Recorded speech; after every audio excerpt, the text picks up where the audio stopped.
English grammar में कई ढेर सारी चीजें हैं, लेकिन एक ऐसा ग्रामर है जिसका नाम है नरेशन। देख रहे होंगे बोर्ड पे लिखा है।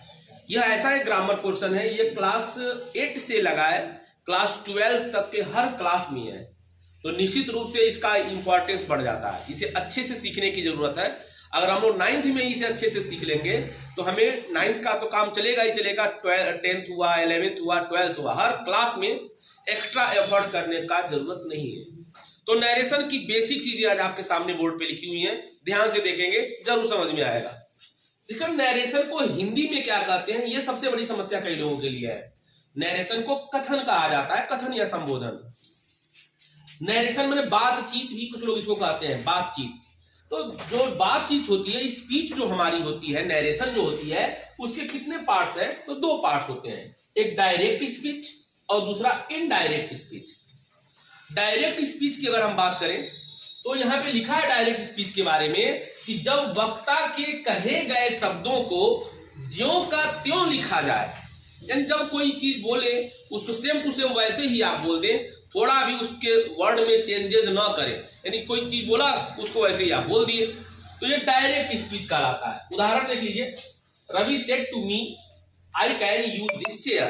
तो इसमें ज्यों का त्यों, यानी कि इसमें कोई भी चेंजेस नहीं किया गया है, इसलिए यह डायरेक्ट हो गया। मधु सेड, मधु बोली, will you come home tomorrow, यानी इसमें कामा और इन्वर्टेड कामा लगा है, तो समझ लीजिए डायरेक्ट स्पीच है। इनडायरेक्ट स्पीच क्या होता है, यहां पे लिखा हुआ है, तो जब वक्ता के कहे गए शब्दों को अपनी भाषा में बदलकर प्रयोग किया जाता है तो इनडायरेक्ट स्पीच होता है, यानी कि चेंज करना पड़ेगा। ज्यों का त्यों नहीं बोल करके अपने लैंग्वेज में चेंज जब कर रहा है तो यह इनडायरेक्ट स्पीच कहलाता है। जैसे इसका एग्जांपल देखिए, इन्हीं दोनों सेंटेंस को मैंने कन्वर्ट किया है। Ravi told me that he could use that chair. इसमें वाक्य था कि मैं यह चेयर प्रयोग कर सकता हूं, और इसमें निकल रहा है कि रवि मुझसे कहा कि वह चेयर प्रयोग कर सकता था, यानी कि भाव थोड़ा सा चेंज हो गया। इसमें लिखा था मधु पूछी थी कि will you come home tomorrow, कल तुम क्या घर आओगे, और इसमें क्या बन गया, मधु आस्क्ड, मधु पूछी यदि I could go home next day, कि मैं उसके घर अगले दिन जाऊंगा। यानी देखिए भाव बदल गया इसमें। यही हम लोगों की कलाकारी इसमें है कि डायरेक्ट को इनडायरेक्ट में कैसे बदलना है, ये आगे आपको सिखाया जाएगा। अभी डायरेक्ट को इनडायरेक्ट बदलने के लिए सिखाएं, उसके पहले 2 बहुत महत्वपूर्ण चीजें हैं, एक रिपोर्टिंग वर्ब और दूसरा है रिपोर्टेड स्पीच। रिपोर्टिंग वर्ब क्या चीज होता है, तो देख लीजिएगा, वे शब्द जो इन्वर्टेड कामा से बाहर होते हैं। जैसे देखो इन्वर्टेड कामा में ये शब्द है ना, देखिए इन्वर्टेड कामा से बाहर लिखा है रवि सेड टू मी, तो जो चीज इन्वर्टेड कामा से बाहर होता है उसको रिपोर्टिंग वर्ब कहते हैं। देखिए आपके सामने है। और रिपोर्टेड स्पीच का मतलब वे शब्द जो इन्वर्टेड कामा के अंदर रहते हैं, जैसे आई कैन यूज दिस चेयर, अंदर है इन्वर्टेड कामा में, तो ये रिपोर्टेड स्पीच हो गया।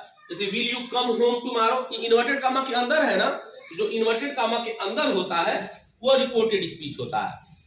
अब ये तो समझ गए। अब बारी आती है कि कैसे हम डायरेक्ट को इनडायरेक्ट में बदलेंगे। जैसे हमने ये देखा, लेकिन कैसे हुआ ये सीखना चाहते हैं, तो इसके लिए आपको देखिए बोर्ड पर दिख रहा होगा, types of sentence for converting direct speech into indirect speech. मैं रिपीट करता हूं, types of sentence for converting direct speech into indirect speech. Direct speech को इनडायरेक्ट स्पीच में कैसे चेंज करते हैं, तो उसके लिए 5 टाइप्स होते हैं, 5 तरह के सेंटेंस पढ़ने होंगे आपको। पहला सेंटेंस दिख रहा होगा असर्टिव सेंटेंस, दूसरा दिख रहा होगा इंट्रोगेटिव सेंटेंस, तीसरा दिख रहा होगा इंपरेटिव सेंटेंस, चौथा दिख रहा है ऑप्टेटिव सेंटेंस, और लास्ट 5वां है एक्सक्लेमेटरी सेंटेंस। इन 5 सेंटेंस को 1 बाय 1 करके अब मैं पढ़ाऊंगा आपको हर सेंटेंस का एक वीडियो मिलेगा, असर्टिव का एक वीडियो मिलेगा, इंट्रोगेटिव का एक वीडियो मिलेगा, एक आपको इंपरेटिव का भी मिलेगा, यानी 5 को अलग अलग करके जब आप ज्वाइन कर लेंगे, ये कंप्लीट नरेशन आपके सामने होगा।